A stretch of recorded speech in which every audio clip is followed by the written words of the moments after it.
Okay friends, here's the fun part. We are going to be painting our poppies. So you are going to be using a paintbrush. Please remember the rules of painting. You want to hold it by the gripper like a pencil, and we want to try to keep our hands clean while we do this as best we can. We're going to start with the red, and when you do your poppies, you're going to make sure that the ones towards the bottom of your paper are bigger, and then as they go up, they're going to get smaller. So I'm going to do about 3 to 4 big bumpy cloud shapes towards the bottom of my paper. So how I do that is I do a bumpy line that connects and comes around almost like it's in full circle. Once I have that done, I'm going to go in, and I might have to hold a clean corner of my paper so it doesn't move, and I'm going to paint very carefully. It's kind of like coloring, friends. Work around your outside of your shape and then fill it in. We're going to go ahead and do about 2 to 3 more, friends. Bumpy cloud shapes that meet.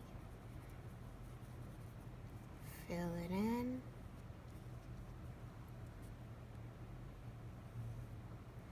Want to be careful not to touch the wet paint and get paint on our hands. Okay, now I'm going to do a medium-sized flower behind our big flowers. I want to save room at the top for tiny flowers.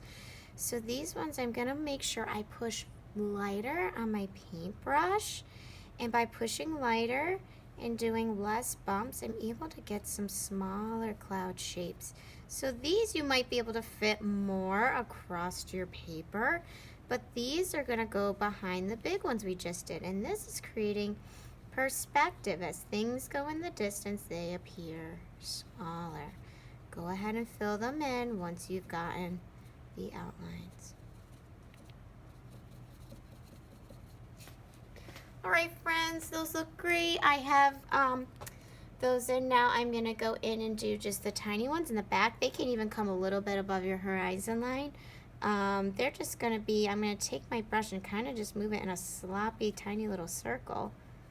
Just a little dot like this. So they look like little ones that are way off in the distance. All right, so I have my larger ones in the front, my medium ones behind that, and my really tiny ones were really tiny little dots with my brush in the background.